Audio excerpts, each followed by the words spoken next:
Hey now, what's up everybody?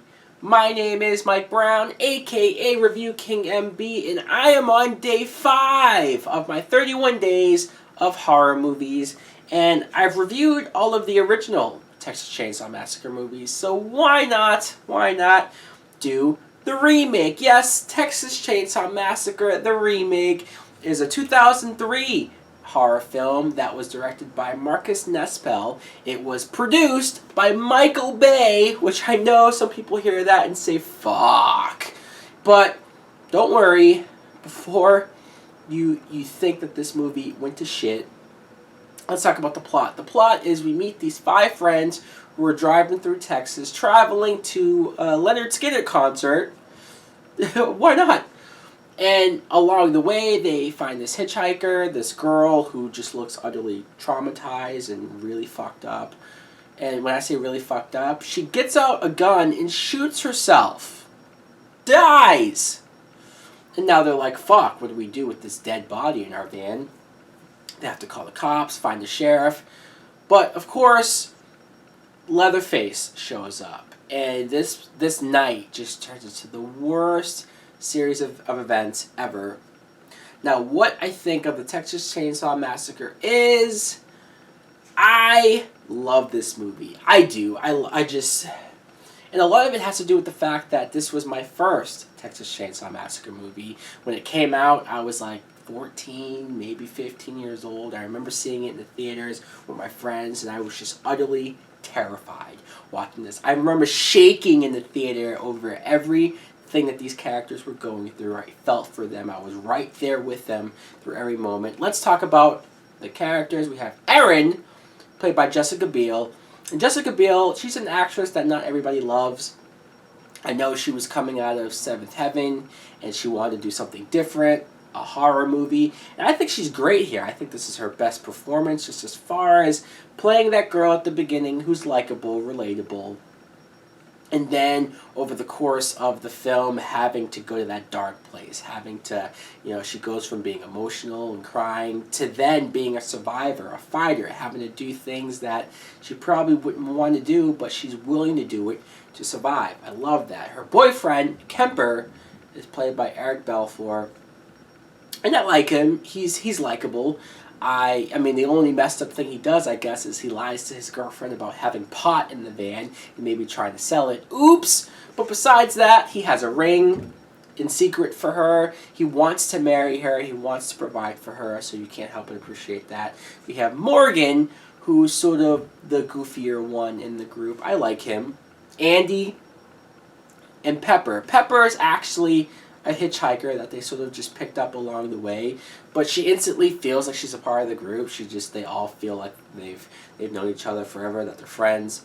Now, the girl that they pick up is played by Lauren German, an actress that I've seen in a few movies, but this is like the first time I saw her, and she just plays so well that traumatized person, just somebody who had already been through something really horrific, and you get a little, maybe just a little bit of what possibly happened to her and her family, but she's gone. She's so gone that even the thought of going back there and seeing the bad man again, she just can't do it. She pulls a gun out of between her legs, who knows how that got there, shoots herself in the head, and that's just so memorable. Of the camera on the kids, screaming and carrying on, and then it pulls back. It goes out of the hole of her head, out of the hole of the back window of the car. Just like great cinematography. I love how that's shot. And then the movie doesn't take long before it really goes into it. And that's also where you're put in that moment of, fuck, if I was them, what would I do? Would I try to call the cops? Would I dump the body? I'm scared. It's 1973. You can't just fucking call somebody. How do you reach the sheriff? Very sketchy people that you run into in the town and you don't know who the fuck to trust. This is a scary situation. So I'm instantly like with this plot. When we do meet the sheriff, he's played by Arlie Army, and I know most people probably saw this and said, the guy from Full Metal Jacket. Of course he's bad. Of course he's schemy and slimy. And of course, he's going to be a part of the family. Now, at the time when I first saw this, I hadn't seen Full Metal Jacket. I didn't know this actor, so it might have come a little bit more of a surprise to me, but it's not. It shouldn't be a surprise. You instantly see him, and he's menacing. He's scary at points, like the scene where he's creepy too when he first comes in and he has them wrap up the dead body with wrapping, and he's like copping a feel, and he's saying all these dirty, perverted things. Just really fucked up. And then when he comes back, that's when he's scary. The scene where he has Morgan, the character Morgan, and he has him reenact how the girl killed herself. Like, I remember being so fucking scared for that character. Let's talk about my favorite thing about this movie, Leatherface. Leatherface is so fucking scary in this movie.